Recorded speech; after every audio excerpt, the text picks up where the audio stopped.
Farage's interview yesterday continues to cause problems, and part of it is his elaboration and fantasy and distortion of reality. So, for example, he claimed that the former NATO Secretary General Lord Robertson had said that indeed the war in Ukraine was caused by the expansion of the EU. And in The World Tonight last night on Radio 4, he said that what Farage had claimed was complete nonsense. Saying that we provoked Russia is like saying that if you buy a burglar alarm, in some way you provoke burglars. Guy Verhofstadt has said that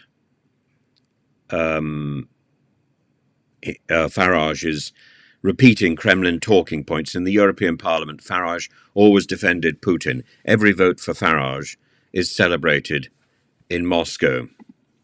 And the key points, I think there's about 6 major key points in Farage's interview.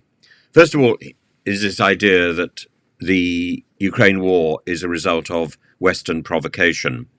And although he acknowledges that the war, as it actually happened, is Putin's fault, he claims that the expansion gave Putin a reason to justify the invasion.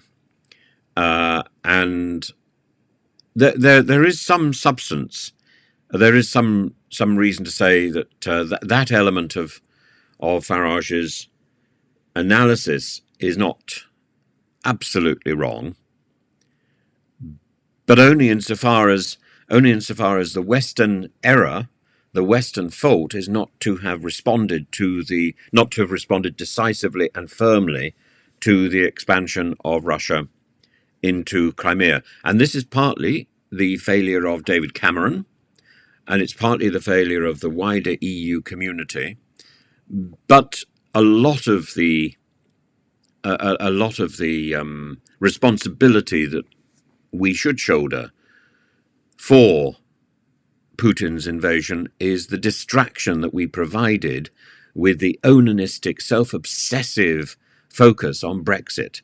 A distraction both for Europe and for Britain. So, yes, in some ways, but he's got it wrong. He's got it wrong because he doesn't dare say that Brexit is to blame. His second point is his criticism and the various criticism of individuals, and they are now fighting back.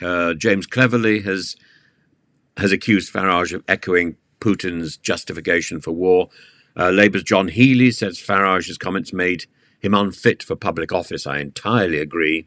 And of course, Lord Robertson and the Belgium MP have also criticised Farage. Then number 3 is the consistency issue. Farage says that he has been consistent and honest since the 1990s, arguing against NATO and EU expansion. But consistency is not necessarily accuracy or truth. People can consistently lie, and people can consistently maintain a position which is inappropriate.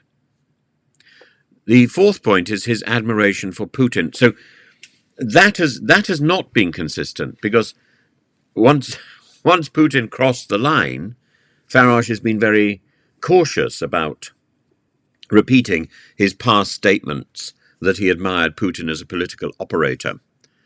He says, oh, no, not personally, due to Putin's control over Russia.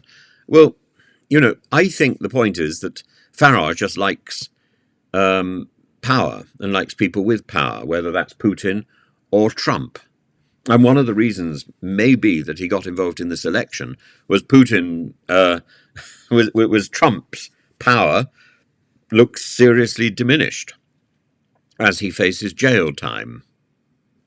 The fifth point is Brexit and the criticism of the Conservative Party to deliver Brexit, to deliver on the Brexit promises, particularly on reducing immigration and scrapping EU laws, and he claims that the Conservatives used Brexit as a political opportunity, but they didn't believe in it. Well, maybe that's true. The Brexit, you have to divide this thing into two. Brexit, I think, was a mistake. But even if it was not a mistake, the delivery of Brexit has been appalling. And that's a positive, to hear Farage admit that the delivery of Brexit has been bad. But that ship has sailed.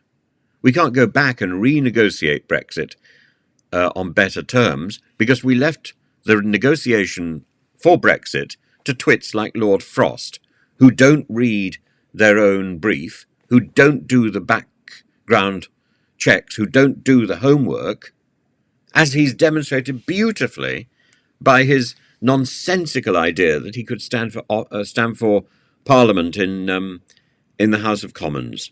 He can't. He's a life peer, and there is no mechanism yet for a life peer to resign the peerage. The only way he could lose his peerage is in disgrace. At that point, yes, I suppose he could stand for the House of Commons, but as a disgraced peer, he would be unlikely to garner very many votes. But in principle, he could.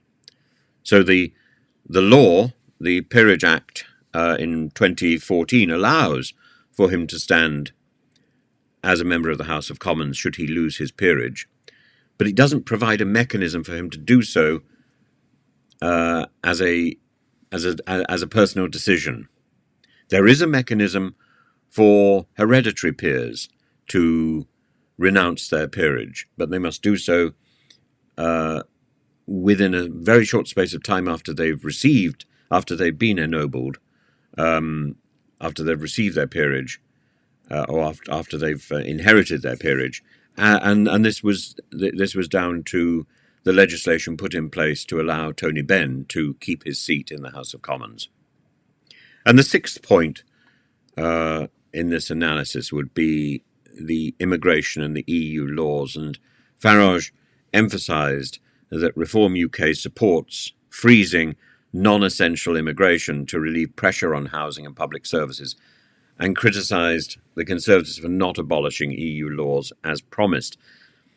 Again, his idea is strong on rhetoric, but exactly what freezing non-essential immigration means, and the small boats is a very small fraction of the problem.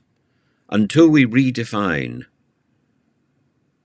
the concept of asylum, and we have to do that on a pan-European or even a global basis, we cannot solve the problem of unmanaged migration, number one. Number two, the various laws put out by Suella Braverman make no sense because they are broadly illegal and unworkable in international terms, and migrants do not fall under British law until they come here. And so it's nonsensical. And as for defining a country as a deterrent, that is such an insult to Rwanda. We need to work together with the international community to sort out the concept of asylum, and we need to work together with the international community, and particularly with our neighbours, for example, Europe, to ensure that we have a proper workforce in place to manage the services that we cannot run in the UK.